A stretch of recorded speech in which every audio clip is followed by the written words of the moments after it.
Hey guys, welcome to Dhanush cookers. இன்னைக்கு நம்ம கோவில் புளியோதரை எப்படி செய்யலான்னு பார்க்கலாம். அதுக்கு தேவையான இன்க்ரீடியன்ட்ஸ், நான் இன்னைக்கு 1 கப் அளவுக்கு கருப்பில் எடுத்திருக்கேன். கொண்டக்கடலை நைட்டே ஊற வச்சு பாயில் பண்ணி எடுத்துக்கோங்க. நான் இன்னைக்கு 2 கப் எடுத்திருக்கேன். நீங்கள் அது இல்லைன்னா வேர்க்கடலையை கூட எடுத்துக்கலாம். 4 டீஸ்பூன் அளவுக்கு மிளகு எடுத்திருக்கேன். 1 கப் அளவுக்கு உளுந்தம்பருப்பு, முழு உளுந்து எடுத்துக்கோங்க. 2 கப் அளவுக்கு இல்லைனா 1.5 கப் அளவுக்கு கடலைப்பருப்பு, 2 எலுமிச்சம்பழம் அளவுக்கு புளியை ஊற வச்சுக்கோங்க. 1.5 கப் அளவுக்கு மல்லி எடுத்துக்கோங்க. கொஞ்சம் கருவேப்பிலை, காயம் கொஞ்சம். இன்னைக்கு 12 வரமிளகாய் எடுத்திருக்கேன். ஃப்ரெண்ட்ஸ், நீங்கள் என் வீடியோ இது வரைக்கும் சப்ஸ்கிரைப் பண்ணலை அப்படின்னா இதுக்கப்புறம் சப்ஸ்கிரைப் பண்ணுங்கள். அப்போ தான் என்னோட எல்லா வீடியோஸும் வரும். இப்போது நம்ம எல்லாத்தையும் ட்ரையாக வறுக்கணும்.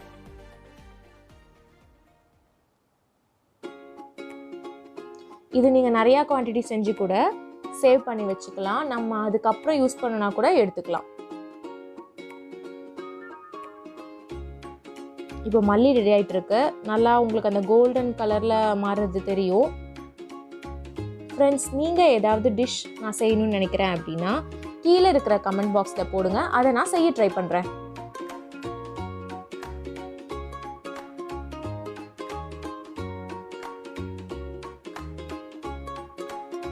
நல்லா கோல்டன் ப்ரௌனில் ஆயிடுச்சு.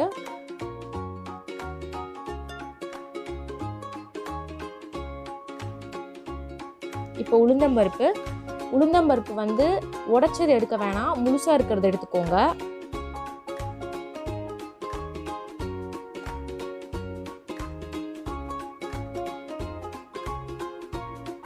கலர் மாறுறது நல்லா தெரியுது.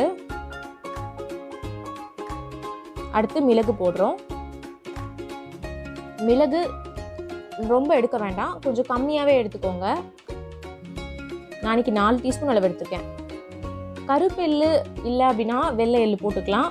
ஆனாலும் இதுக்கு கருப்பெல்லு தான் நல்லாவே சூட் ஆகும்.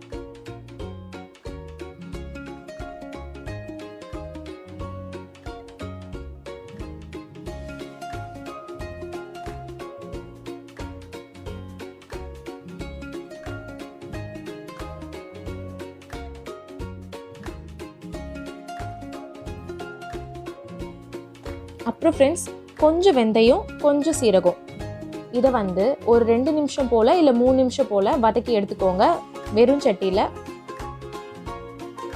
இப்போ எண்ணெயை ஊற்றி கடுகு உளுத்தம்பருப்பும் போடணும். அது நல்லா வெடிச்சதுக்கப்புறம் நம்ம வந்து வரமிளகா, அப்புறம் வந்து கருவேப்பிலை. இதுக்கு வந்து நான் ஒரு 4-5 வரமிளகா எடுத்திருக்கேன். கருவேப்பிலை கொஞ்சம். நல்லா வெடிக்குது பாருங்க, நல்லா தாளிச்சிட்டு இருக்கு. இப்போ வந்து நம்ம ஊற வச்சு வேக வச்ச கொண்டக்கடலையை போடணும்.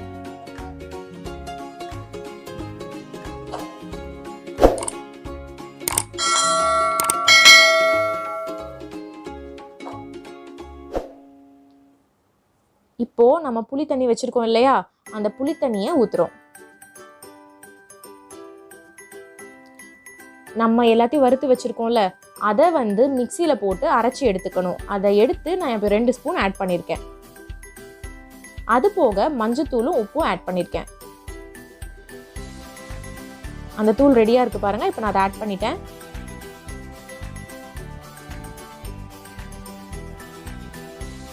ஃப்ரெண்ட்ஸ், உங்களுக்கு இந்த வீடியோ பிடிச்சிருந்ததுன்னா லைக் பண்ணுங்கள், ஷேர் பண்ணுங்கள், சப்ஸ்கிரைப் பண்ணுங்கள், கீழே இருக்கிற பெல் பட்டனை கிளிக் பண்ணுங்கள். சாதம் ஆல்ரெடி வேக வச்சு எடுத்துருங்க. உதிரியாக எடுத்துக்கோங்க, அப்போதான் நல்லா இருக்கும் புளி சாதத்துக்கு.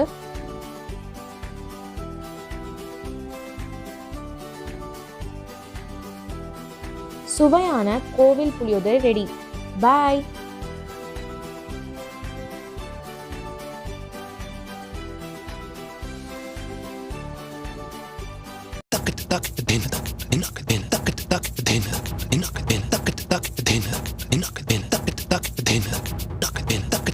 Dinner.